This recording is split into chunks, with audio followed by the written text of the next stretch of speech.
नमस्कार दोस्तों, स्वागत है आपका हमारे YouTube चैनल बायोगुरु पर। आज का हमारा टॉपिक है हृदय रोग यानी हार्ट डिजीज। इसमें हम पढ़ेंगे कि हमारा जो मानव हृदय है उसमें कौन कौन से रोग हो सकते हैं। तो चलिए वीडियो शुरू करते हैं। उससे पहले यदि आपने हमारा चैनल सब्सक्राइब नहीं किया है तो सब्सक्राइब कीजिए हमारे चैनल को और बेल आइकन को जरूर दबा लीजिए। तो चलिए शुरू करते हैं। हृदय रोग में पहला रोग है हृदय घात, यानी जिसे हम हार्ट अटैक भी कहते हैं। हार्ट अटैक, इसमें क्या होता है? हार्ट अटैक में नाम से पता चल रहा है हार्ट अटैक, यानी हार्ट के ऊपर अटैक हुआ है। हार्ट के ऊपर अटैक हुआ है। तो जब हमारे ऊपर, मान लो हमारे ऊपर कोई अटैक हो रहा है, तो वो क्या करेंगे? अटैक करने वाले हमें मार देंगे, डेड कर देंगे। तो यहां पर क्या हो रहा है? जो हार्ट है उसके ऊपर अटैक हो रहा है। और हार्ट हमें पता है किससे बना होता है? मसल से बना होता है, यानी मसल्स के ऊपर अटैक हो रहा है, यानी हार्ट अटैक। तो इसमें क्या होगा? इस अटैक में जो मसल्स हैं वो मार दी जाएंगी। जैसे जो हार्ट की हमने लेयर पढ़ी थी मायोकार्डियम, जो कार्डियक मसल से बनी होती है। जैसे हम एक मसल सेल ले लेते हैं, अब इसके ऊपर अटैक हो रहा है, तो अटैक होने पर क्या हो जाएगा? ये जो कोशिका है, मसल कोशिका, ये मर जाएगी। डेड सेल है मान लो, ठीक है, ये मान लो कोई डेड सेल है। अब अटैक कैसे होता है? हमें पता है कि कोई भी जो मसल है वो काम करती है तो उसे ऑक्सीजन और साथ में ग्लूकोज की आवश्यकता होती है। यानी एक तरीके से हम समझ सकते हैं रक्त की आवश्यकता होती है, क्योंकि रक्त में ही ऑक्सीजन होता है और ग्लूकोज भी होता है। तो जब कोई भी हार्ट की मसल सेल को ऑक्सीजन नहीं मिलेगा तो वो मर जाएगी, यानी उस मसल के ऊपर अटैक हो रहा है और वो मर गई है। और जब इसी तरह से, यानी ऑक्सीजन जब नहीं मिलता है और हार्ट की मसल के ऊपर अटैक होता है, तो इसी तरह से जैसे ये मसल सेल मरी है ना, उसी तरह से जो हार्ट है उसकी और भी कई सारी मसल्स मर जाती हैं। यानी जो हार्ट का एक छोटा सा टुकड़ा, या फिर हम उसे कह सकते हैं टिश्यू, क्योंकि टिश्यू हमें पता है समान कार्य संपादित करने वाली कोशिकाओं से बना होता है। जैसे हम मायोकार्डियम की लेयर ही बना लेते हैं। जैसे ये मायोकार्डियम लेयर है, इसके बाहर कौन सी लेयर है? एपिकार्डियम, और अंदर कौन सी है? एंडोकार्डियम लेयर है। और ये जो मायोकार्डियम है ये कौन सी लेयर है? ये है मसल सेल की लेयर, यानी जो कार्डियक मसल है उसकी लेयर है। अब इसमें हमें पता है बहुत सारी कोशिकाएं, यानी जो मसल सेल्स हैं वो आपस में मिली होती हैं। इन मसल सेल्स को क्या कहते हैं? कार्डियक मसल कहते हैं। अब जिस तरह से ये जो मसल सेल मरी है, इसी तरह से हार्ट की जो मायोकार्डियम लेयर है उसमें यदि बहुत सारी कोशिकाओं को एक साथ ऑक्सीजन आवश्यकता नहीं होती, ऑक्सीजन नहीं मिलती है, तो उनके ऊपर एक तरीके से अटैक हो जाता है और वो मर जाती है। यानी ये पूरा जो टिश्यू है वो मर गया है, ऊतक मर गया है पूरा। तो हार्ट अटैक किसके कारण होता है? टिश्यू के कारण होता है, यानी जो डेड टिश्यू है उनके कारण होता है, या फिर हम इसे कह सकते हैं मृत ऊतक के कारण होता है। तो ये तो हमें समझ में आ गया, मृत ऊतक के कारण होता है। अब हम ये जानना चाहते हैं कि हार्ट अटैक के कारण व्यक्ति की मृत्यु कैसे होती है। जैसे पहले हम हार्ट का चित्र बना लेते हैं ताकि अच्छे से समझ में आए। जैसे ये हमें पता है यहाँ पर हमारा अशुद्ध रक्त बहता है, यहाँ पर, और यहाँ पर हमारा शुद्ध रक्त बहता है। और ये हमने हार्ट बना लिया है। अब हार्ट में हमने पढ़ा है कि 95% जो लेयर होती है वो किसकी बनी होती है? मसल्स की बनी होती है, यानी हम मसल की लेयर बना लेते हैं यहाँ पर। और जिसमें से नीलैम पर लेयर ज्यादा होती है और आलिंद पर लेयर कम होती है। आलिंद पर कम क्यों होती है? क्योंकि आलिंद का तो काम केवल इतना है कि आलिंद को नीलैम में पुश करना है, केवल छोटी सी लेयर, सॉरी पतली सी लेयर ही काफी है। लेकिन जो निलय है, ये निलय तो क्या करता है? लंग्स तक रक्त पहुंचाता है, यानी फेफड़ों तक रक्त पहुंचाता है। और ये क्या करता है? पूरी बॉडी तक रक्त को पहुंचाता है। इसके कारण यहाँ पर जो लेयर है मसल की वो ज्यादा होगी। तो ये कौन सी लेयर है? मायोकार्डियम, या फिर हम इसे कह सकते हैं कार्डियक मसल की लेयर है। अब ये जो कार्डियक मसल की लेयर है, अभी हमने बताया कि यहाँ पर जो बहुत सारी सेल्स हैं, मसल सेल्स, मसल कोशिकाएं हैं, वो क्या हो जाती हैं? यदि मर जाती हैं। जैसे यहाँ पर ये जो कोशिकाओं का समूह है, यानी ऊतक है, यदि ये क्षतिग्रस्त हो जाता है, यानी इस पर अटैक हो जाता है, यदि इसे ऑक्सीजन नहीं मिलती है, तो ये क्या है? टिश्यू मर चुका है यानी मृत हो चुका है। और पहले भी हमने बात की थी कि जो हृदय और मस्तिष्क ऐसा अकेले दो अंग हैं जिनका पुनरुद्भवन नहीं हो सकता है, यानी उनकी जो कोशिकाएं यदि मर जाएं, जैसे यदि हमारे हाथ पर कट लग जाए तो ऊपर की जो एपिकार्डियम की लेयर होती है यानी अधिचर्म की जो लेयर होती है वो वापस से आ जाती है, यानी क्या हो जाता है, वहां पर पुनरुद्भवन हो जाता है। लेकिन हार्ट की मसल्स और मस्तिष्क की जो मसल है यानी न्यूरॉन्स हैं वो वापस से पुनरुद्भवन नहीं करते हैं, यानी वो वापस से अपनी जो पूर्वावस्था है वो ग्रहण नहीं करते, यानी एक बार जो मर गई कोशिका वो मर गई समझ लो। तो यहाँ पर ये जो कोशिका है ये मर गई। अब यानी क्या हो गया, इनकी जो मसल्स हैं उनके ऊपर अटैक हो गया यानी हार्ट अटैक हो गया। तो इसमें संभावना होती है, यानी मरी कौन सी है, केवल यहाँ का टिश्यू, ये जो टिश्यू है ये बच रहा है।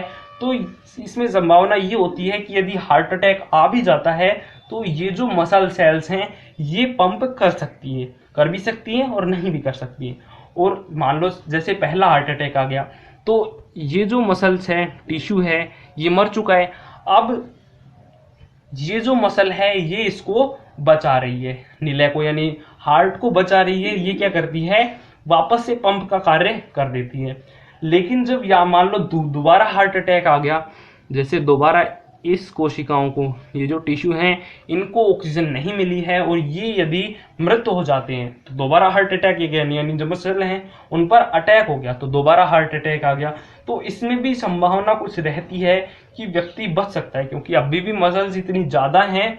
इसमें जो मायोकार्डियम लेयर है अभी हमने बात की 95% होती है, तो अभी भी थोड़ी बहुत काम चल जाएगा। लेकिन जो डॉक्टर है वो कहता है यदि इसमें पहला हार्ट अटैक आ चुका है, दोबारा आया है और यदि तीसरी बार इसे हार्ट अटैक आया तो ये नहीं बचेगा। ऐसा क्यों कहता है, क्योंकि यदि तीसरी बार हार्ट अटैक आया यानी यहाँ के जो टिश्यू हैं उनको ऑक्सीजन नहीं मिली है तो क्या होगा, यहाँ पर दोबारा से तीसरी बार हार्ट अटैक होगा। तो तीसरी बार हार्ट अटैक होने पर जो सभी लेयर्स हैं यानी ऑलमोस्ट जो मसल सेल्स हैं वो सारी खत्म हो जाती है, केवल कुछ ही मसल सेल्स बचती हैं और वो इतनी कारगर नहीं होती हैं कि हमारे जो निलय है उसको वापस से पंप कर सकें। और पंप नहीं कर सकेंगी, जैसे यहाँ पर कुछ कुछ मसल सेल्स बची हुई है, ये क्या करती है, पंप करने का कार्य करती है, यानी कुछ रक्त को तो बाहर डालती है बॉडी में। लेकिन वो रक्त इतना पर्याप्त नहीं होता है जितनी हमारे शरीर को आवश्यकता होती है। तो हमारी जो शरीर के ऑर्गन्स हैं वो काम करना बंद कर देते हैं। इस कारण हमारे जो तीसरा हार्ट अटैक है उसमें व्यक्ति की मृत्यु हो जाती है। तो ये तो हो गया हमारा हृदय से संबंधित पहला रोग यानी हार्ट अटैक यानी हृदय घात। अगला रोग है हृदयपात यानी हार्ट फेलियर। अब ये नाम जो है हिंदी में नाम कंफ्यूज करने लायक है, हृदयपात और हृदय घात। तो आप एक काम कीजिए, इनको इंग्लिश में याद कर लीजिए, हार्ट अटैक और हार्ट फेलियर। इससे आपको समझने में भी आसानी होगी। जैसे हमने बताया हार्ट अटैक यानी हार्ट किससे बना होता है, मसल से बना होता है, कार्डियक मसल से, और उन पर यदि अटैक होता है यानी वो जो कोशिकाएं हैं वो मर जाती हैं तो हमें हार्ट अटैक आ जाता है। तो नाम आसानी से याद हो गया। हार्ट अटैक से क्या होता है, हमारी जो मांसपेशियों हैं, जो कार्डियक मांसपेशियां हैं वो यदि मृत होने लग जाएं तो हमें हार्ट अटैक आता है। तो कई बार पूछ लिया जाता है हार्ट अटैक का कारण क्या है। तो हार्ट अटैक का कारण में ये भी हो सकता है डेड सेल यानी जो मांसपेशियां हैं यदि वो मृत हो जाए तो भी ये भी कारण हो सकता है, या फिर ज्यादा संख्या में जो हमारी मांसपेशियां हैं वो खत्म हो जाए यानी जो मृत हो जाए, यानी जो ऊतक है वो मृत हो जाए तो उसे हम कहते हैं हार्ट अटैक। और हार्ट फेलियर का भी मतलब हम समझते हैं, तो हार्ट फेलियर को शुरू करते हैं। हार्ट फेलियर नाम से पता चल रहा है हार्ट जो है वो क्या हो गया, फेल हो गया।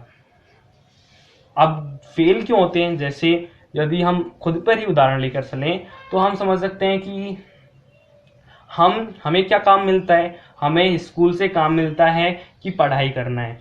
और यदि हम पढ़ाई नहीं करते हैं तो अगर हमारा टेस्ट होता है तो उसमें जो रिजल्ट आता है तो उसमें लिखा होता है फेल, यदि हम नहीं पढ़ते हैं।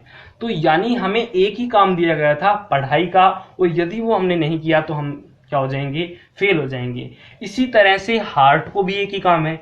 अब ये तो आप सभी को पता है, जो हार्ट है वो क्या काम करता है, पूरे बॉडी से अशुद्ध रुधिर को डालता है आलिंद में, फिर निलय में, फिर कहाँ पर जाता है, फेफड़ों में, और फेफड़ों से आता है यहाँ पर आलिंद में वापस से, और वापस से आलिंद में, निलय में, और निलय से पूरे शरीर में। यानी जो हार्ट है उसका एक ही काम है, पंप करना, यानी जो ब्लड आ रहा है उसे प्रेशर से एक स्थान से दूसरे स्थान पर प्रवाहित करना, तो यही कार्य है। और यदि हार्ट ऐसा नहीं करता है तो फेल है, क्योंकि उसको एक ही काम है कि उसे ब्लड को, यानी जो रक्त है उसको पंप करना है, और यदि वो काम नहीं करता है तो उसे हम कहते हैं हार्ट फेलियर। अब ये किसी भी रीजन से हो सकता है। हार्ट फेलियर का अगर हम परिभाषा देखें तो इसकी परिभाषा होगी कि यदि हमारा हार्ट यानी हमारा हृदय है वो यदि हमारे शरीर को पर्याप्त मात्रा में रक्त प्रवाहित नहीं करता है, रक्त की आपूर्ति नहीं करता है, तो ये हमारा हार्ट फेलियर है, यानी हमारा जो हार्ट है वो यहाँ पर फेल हो गया है।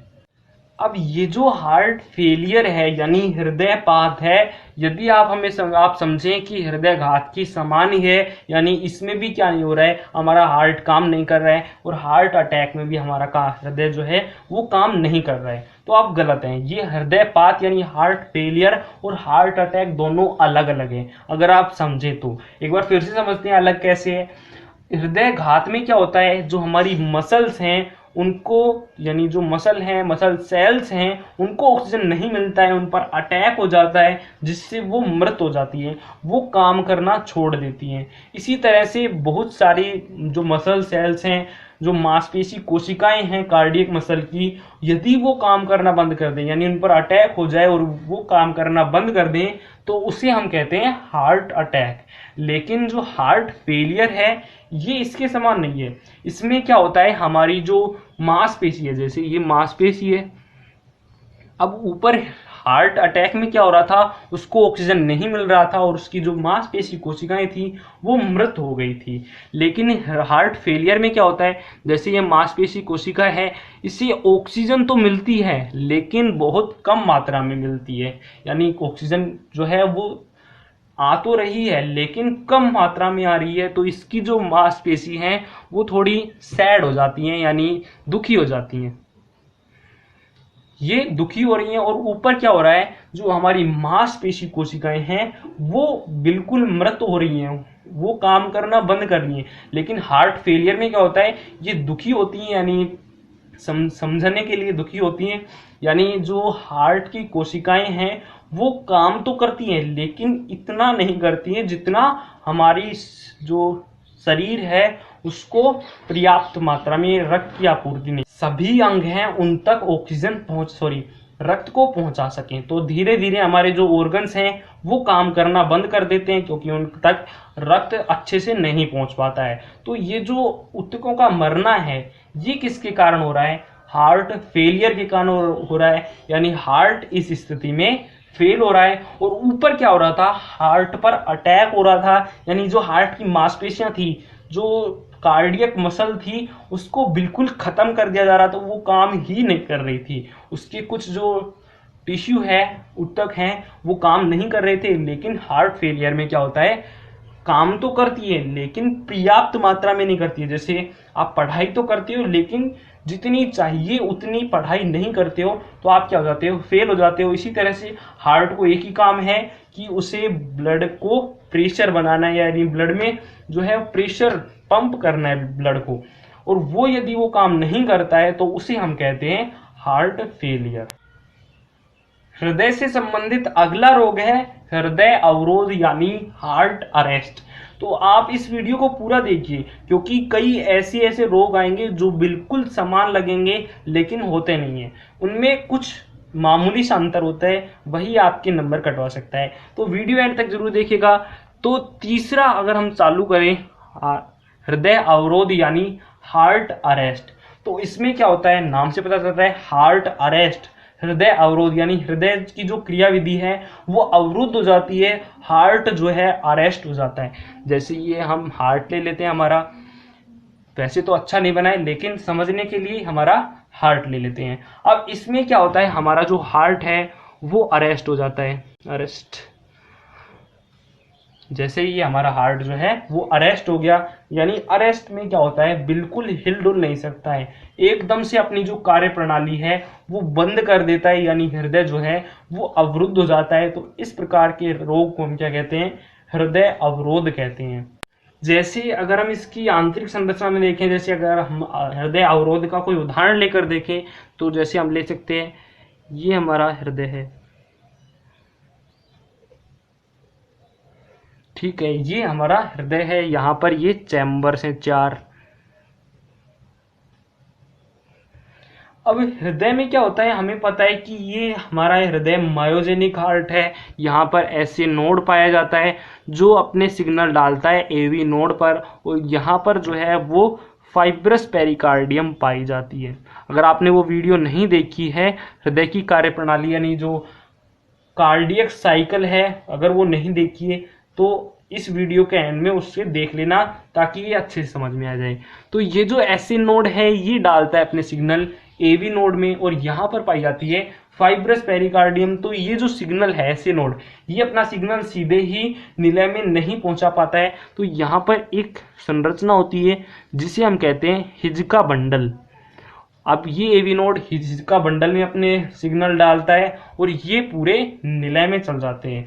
अब यदि हम इसका उदाहरण लेकर देखें, तो हृदय अवरोध में क्या होता है, हमारा जो हार्ट है वो एकदम से अरेस्ट हो जाता है, यानी बिल्कुल भागने का मौका नहीं मिलता, यानी बिल्कुल चलने फिरने का, यानी जो कार्य प्रणाली करने का है वो बिल्कुल मौका नहीं मिलता है। जैसे अभी हमने पढ़ा, यदि ऑक्सीजन की आपूर्ति नहीं होती है, अभी आप जो भी हार्ट के डिजीज पढ़ोगे उसमें सभी में यही पढ़ोगे कि जो हार्ट है उसे ऑक्सीजन नहीं मिल रहा है, सब में यही है, लेकिन थोड़ा थोड़ा अंतर है। अब हृदय अवरोध में क्या होता है, या तो जो एसी नोड है उसे ऑक्सीजन की आपूर्ति ना मिले, या फिर एवी नोड को ऑक्सीजन ना मिले, या फिर हिजका बंडल को ऑक्सीजन ना मिले। जैसे यदि हम समझ लेते हैं ऐसे नोड को ऑक्सीजन नहीं मिल रही है, अब ये जो ऐसे नोड है इसको ऑक्सीजन नहीं मिल रही है, तो ये क्या नहीं करेगा, अपने जो सिग्नल है, यानी ऐसे नोड की जो कोशिकाएं हैं वो मृत हो गई, तो वो सिग्नल नहीं उत्पन्न कर सकेंगी।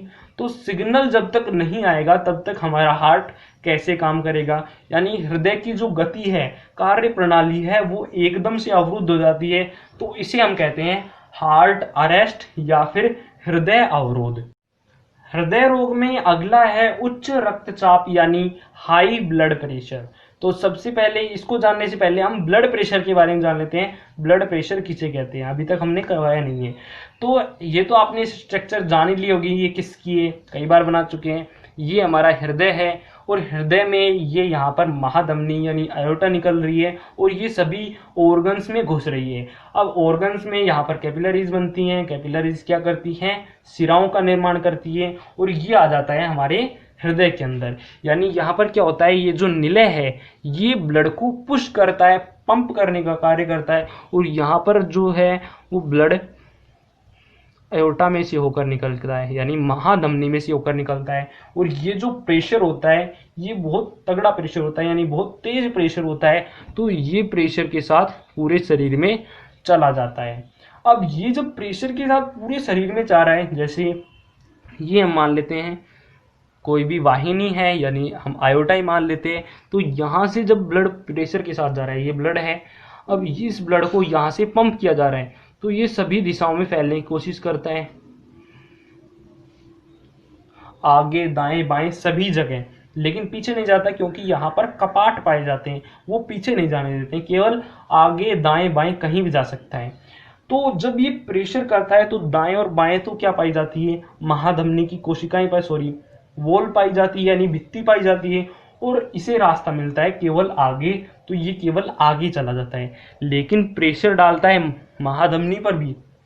आप समझ रहे हैं कि मान लो कोई भी ब्लड वेसल है, सब में प्रेशर होता है। जैसे यहाँ से ब्लड निकला तो आयोटा यानी महाधमनी में घुसा, महाधमनी में सबसे ज्यादा प्रेशर होगा, क्योंकि अभी अभी यहाँ से प्रेशर के साथ ब्लड आया है, और जब यहाँ पर आएगा तो ये सभी ऑर्गन्स में घुस जाएगा, तो कुछ प्रेशर तो इसमें चला जाएगा, कुछ इसमें कुछ इसमें, यानी थोड़ा थोड़ा कमजोर हो जाएगा प्रेशर, लेकिन अभी भी बहुत ज्यादा है धमनी में।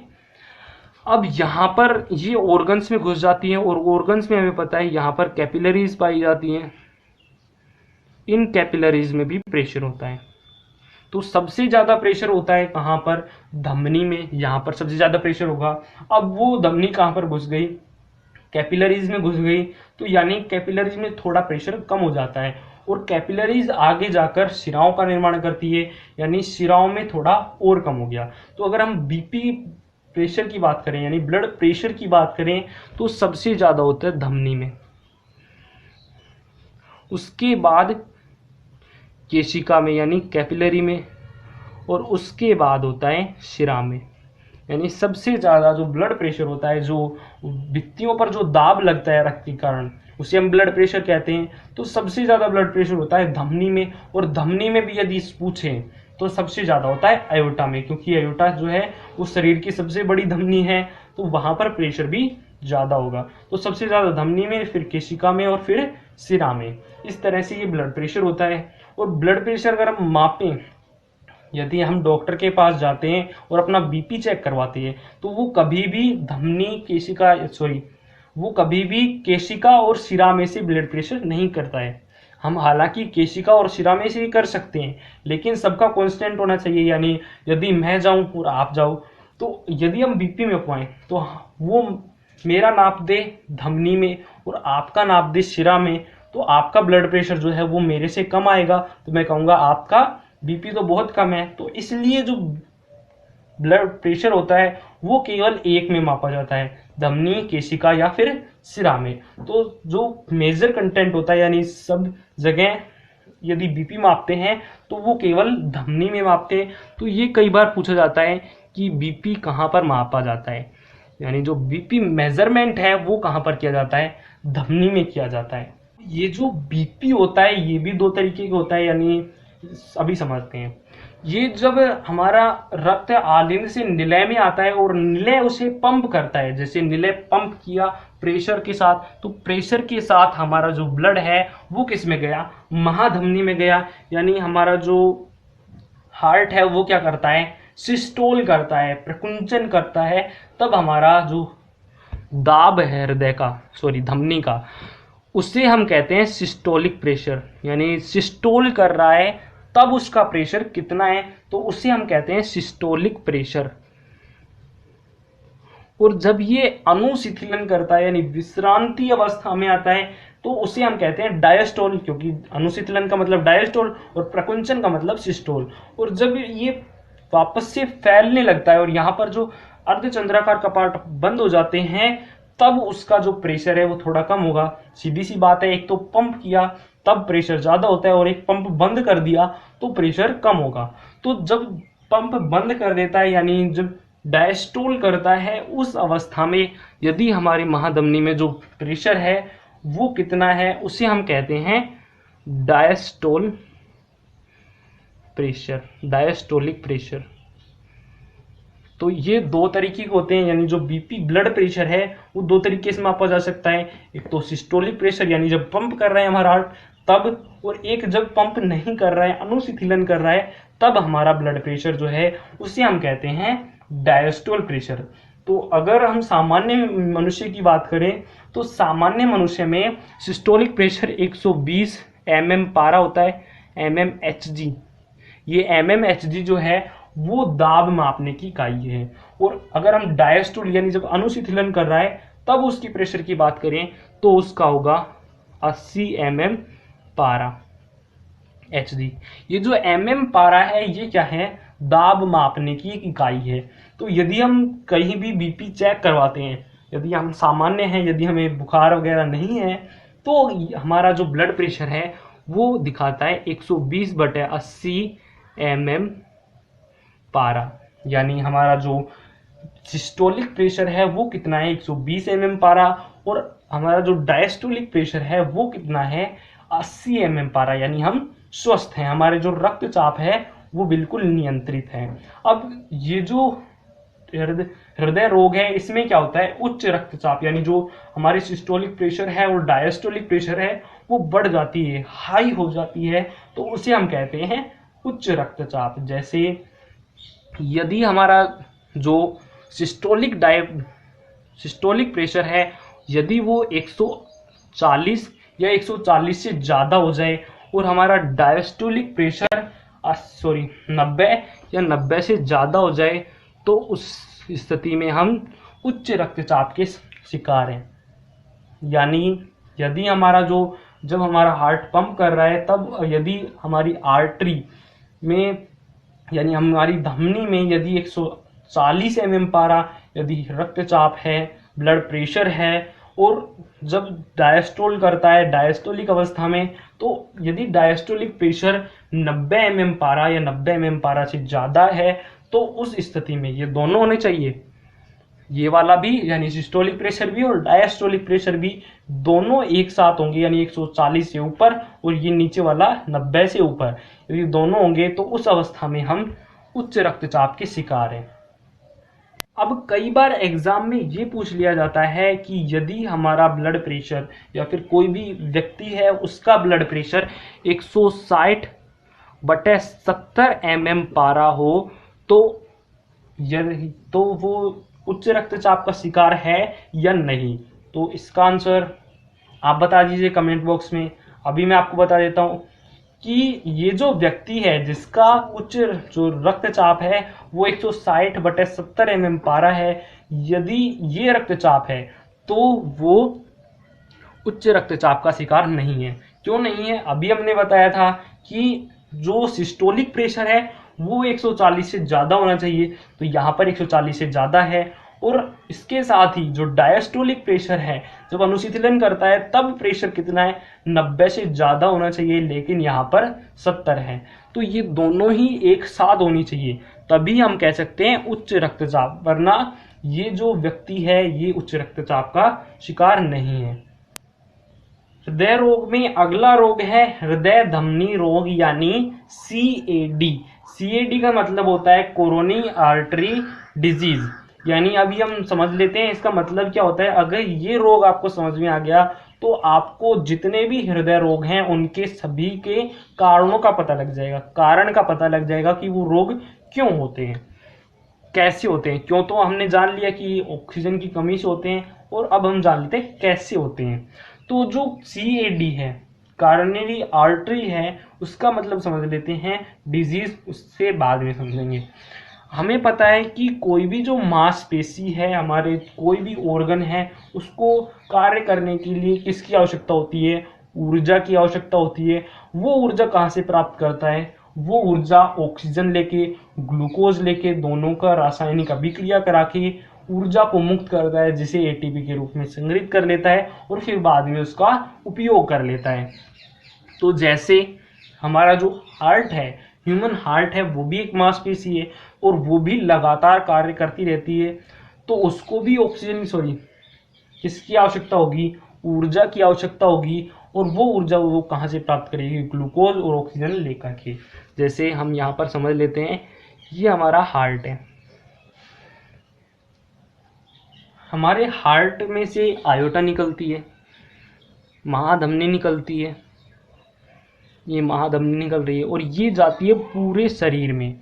लेकिन इससे पहले यहाँ पर एक छोटी सी धमनी निकलती है जिसे हम कहते हैं कोरोनरी आर्टरी, यानी हमारी जो हार्ट को ऑक्सीजन और ग्लूकोज देने वाली जो आर्टरी है यानी धमनी है, उसका नाम क्या है, कोरोनरी आर्टरी। तो इसका नाम क्या हो गया, कोरोनरी आर्टरी। ये क्या करती है, हमारे जो आयोटा यानी महाधमनी में जो ऑक्सीजन और ग्लूकोज है वो कहाँ पर डालती है, हार्ट में डालती है, और हार्ट वहां से क्या कर लेता है, अपनी ATP यानी ऊर्जा का निर्माण कर लेता है। तो ये जो कोरोनरी आर्टरी है ये बहुत इंपॉर्टेंट आर्टरी है। अगर ये आर्टरी नहीं होती और ये आयोटा सीधी निकल जाती, और यदि ये आर्टरी नहीं होती यानी ये महाधमनी ये धमनी नहीं होती, तो हमारे हार्ट को ऑक्सीजन और ग्लूकोज नहीं मिलते और वो काम करने बंद कर देती।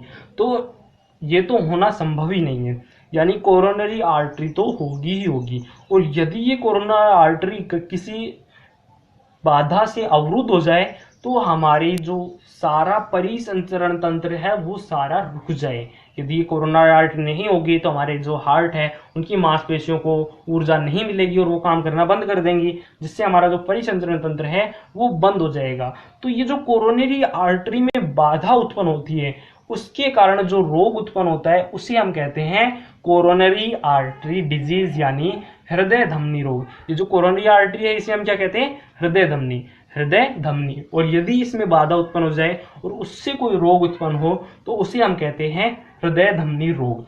और अभी तक हमने जो भी रोग पढ़े हैं जैसे हृदयघात, हृदयपात और हृदय अवरुद्ध के जो रोग पड़े हैं उसमें हमने क्या पढ़ा है? जो मांसपेशियां होती हैं उनको ऑक्सीजन नहीं मिलती है, जिससे वो तरह तरह के रोग उत्पन्न कर सकती है। तो वो ऑक्सीजन क्यों नहीं मिलती है? इस रोग के कारण नहीं मिलती है, यानी वो जो रोग हैं वो इसी में सम्मिलित हैं। जैसे हम समझते हैं कि यहाँ पर यदि हमें हार्ट अटैक आया, यानी यहाँ की जो टिश्यू है वो मर गए। वो मरे क्यों? क्योंकि कोरोनरी आर्टरी डिजीज थी। कोरोनरी आर्टरी डिजीज यानी इसमें बाधा उत्पन्न हो गई, जिससे ऑक्सीजन अच्छे से नहीं मिल पाई और ये मर गई। यानी जो हार्ट अटैक है वो भी किस में सम्मिलित होता है? हृदय धमनी रोग में, यानी कोरोनरी आर्टरी डिजीज में होता है। अब यहाँ पर हमने कोरोनरी आर्टरी डिजीज का चित्र बनाया है। इसमें क्या होता है? ये जो भित्ति है ये किसकी है? धमनी की है, क्योंकि शुद्ध रुधिर ला रहा है तो धमनी है। अब धमनी में यहाँ पर कोरोनरी आर्टरी में कुछ कुछ जमने लग जाता है इस तरह से। यानी यहाँ पर क्या होता है? जो रक्त का आना है, जैसे रक्त एक बार तो पहले आ रहा था और अब यदि रक्त आएगा इसमें से तो वो थोड़ा फंस फंस के निकलेगा, थोड़ी मुश्किल से निकलेगा, यानी कम निकलेगा। तो क्या होगा? हमारी जो हार्ट की मांसपेशियां हैं उन तक रक्त नहीं पहुंच पाएगा, कुछ तक पहुंचेगा कुछ तक नहीं पहुंचेगा। जैसे कोई पास होगी ये वाली ये तो यहीं से ले लेंगी, लेकिन आगे वाली जो है वो शेष रह जाएंगी और वहां की जो कोशिकाएं हैं वो धीरे धीरे मृत होने लग जाती हैं, जिससे हार्ट अटैक हो सकता है, हार्ट फेलियर, या फिर जो हृदय अवरुद्ध, हार्ट अरेस्ट है, उसकी घटना भी हो सकती है। तो सभी जो रोग होते हैं वो किसके कारण होते हैं? हृदय धमनी रोग के कारण होते हैं। इसमें क्या होता है? हमारी जो धमनी है, हृदय धमनी, उसमें रक्त जो है वो आसानी से नहीं होता है और ये जो जमा है इसे हम कहते हैं प्लेक्यू। इसमें क्या होता है? इसमें हमारे कैल्शियम, लिपिड यानी वसा और जो फाइबर्स हैं वो भी कुछ मात्रा में होते हैं और कुछ कुछ टिश्यू भी होते हैं। यानी इसमें क्या क्या होता है? जो कैल्शियम आयन है वो हो सकते हैं, हमारी जो वसा है, लिपिड्स हैं वो हो सकते हैं, फाइबर्स भी आ सकते हैं, कुछ उत्पन्न हो सकते हैं। और यहाँ पर जब ज़्यादा फाइबर्स उत्पन्न हो जाएंगे तो कुछ कुछ मात्रा में जो कोशिकाएं हैं वो भी उत्पन्न होने लग जाएंगी, यानी यहाँ पर टिश्यू बनने लग जाएगा। इसी कारण तो हमारे जो डॉक्टर हैं वो कहते हैं कि ज़्यादा फैटी चीज़ें मत खाया करो, यानी जो घी तेल वगैरह है वो मत खाया करो, क्योंकि वो आगे जाकर क्या बना लेती हैं? फैटी एसिड बना लेती हैं और वो धीरे धीरे हमारी हृदय धमनी में जमा होने लग जाता है। और हृदय धमनी में जमा होने से आपको पता ही है क्या हो सकता है? सभी प्रकार के हृदय रोग हो सकते हैं।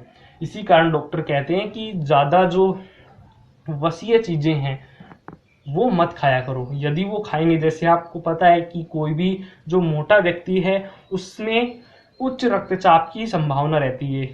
क्यों होती है? क्योंकि वो क्या करता है? फैटी चीज़ें खाता है, यानी जो वसा, घी वगैरह, तेल वगैरह ज़्यादा खाता है, जिसके कारण उसकी जो जो धमनियां हैं उनमें धीरे धीरे ये प्लेक्यू जमने लग जाता है। जैसे ये प्लेक्यू धीरे धीरे जमने लग जाता है सभी धमनियों में। और सभी धमनियों में आपने बर्नौली की प्रमेय पढ़ी होगी, यदि हमारा जो क्षेत्रफल है वो कम हो जाए तो हमारा जो प्रेशर है वो ज़्यादा हो जाता है। यानी जब इसे जगह कम मिलेगी और प्रेशर उतना ही होगा तो यहाँ से निकलने वाला जो प्रेशर है वो ज़्यादा होगा। यानी जो मोटे व्यक्ति होते हैं, मोटापा जो है उसके साथ ही उच्च रक्तचाप की संभावना भी होती है। यानी जो रक्तचाप है, ब्लड प्रेशर है, धमनियों पर लगने वाला जो दाब है वो बढ़ जाता है। क्यों बढ़ जाता है? क्योंकि यहाँ पर जो क्षेत्रफल है वो कम हो जाता है। आपको ये सारे हृदय रोग हैं वो समझ में आ गए होंगे। और यदि आपको सभी हृदय रोग अच्छे से समझ में आए और वीडियो पसंद आई हो तो एक लाइक कीजिए और अपने फ्रेंड के साथ शेयर कीजिए। धन्यवाद।